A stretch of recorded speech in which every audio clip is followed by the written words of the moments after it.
आपने सुना होगा, ऐसे कहा जाता है कि ध्यान से ज्ञान और ज्ञान से मुक्ति। तो मुक्ति किस बात की? मुक्ति से आप क्या समझते हैं? मुक्ति दूसरों के बंधन से मुक्ति, अपने मन के बंधन से मुक्ति।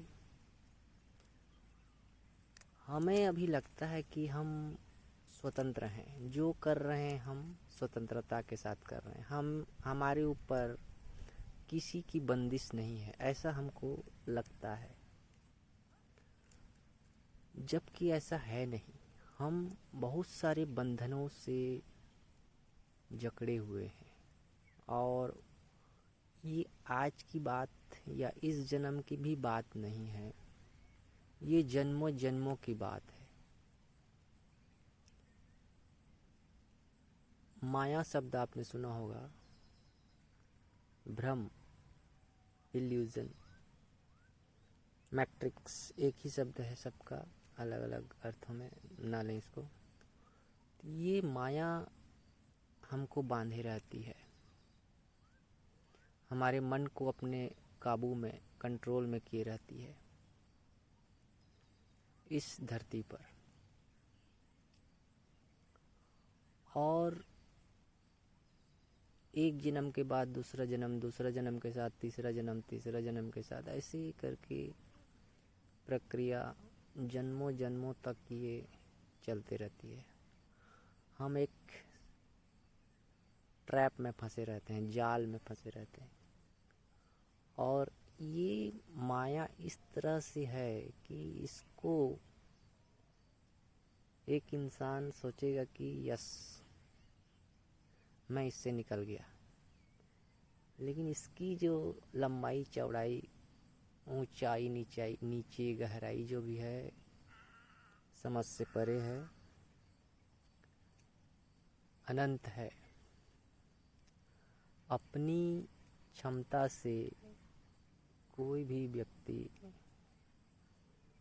निकल ही नहीं सकता जब तक कि उस एक अनंत रचयिता की कृपा न हो, तब तक हम इसमें फंसे ही रहते हैं। हमें लगता है कि हम स्वतंत्र हैं। कई बार आपको ऐसा ही फील होगा कि मैं इस माया को काट दिया, माया के ऊपर आ गया। तो उस कंडीशन में क्या है कि एक परिस्थिति या एक तरह से माया से हटकर आप दूसरे तरह के माया में चले गए, तो आपको लगा कि यस, ये मैं निकल गया। ऐसा नहीं है। जब गहराई में धीरे धीरे जाते जाने से वो पता लगता है। तो बात ये है कि कुल मिला के जब तक ईश्वरीय कृपा नहीं होती है, तब तक यहाँ इस माया को काटना बहुत ही दुर्लभ है। और गहरे अर्थों में हमारी आत्मा को ये बात पता है। ये एक तरह से हम इसको नेगेटिवली भी नहीं ले सकते और पॉजिटिवली भी नहीं ले सकते। इसमें अच्छा भी है, बुरा भी है। अच्छा क्यों है कि हमें इससे कुछ सीखना भी है। हम एक ड्रामा में रोल कर रहे हैं, खेल खेल रहे हैं। जैसे बच्चा एक कोई खिलौना से खेलता है, फिर नया खिलौना खेलता है, फिर दूसरा खिलौना खेलता है।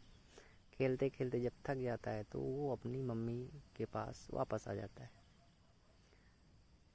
तो इसी प्रकार से हम बहुत सारी यहाँ से अपना अनुभव लेने के लिए इस सारे कार्य को करते हैं। जब इस अनुभव लेते लेते हम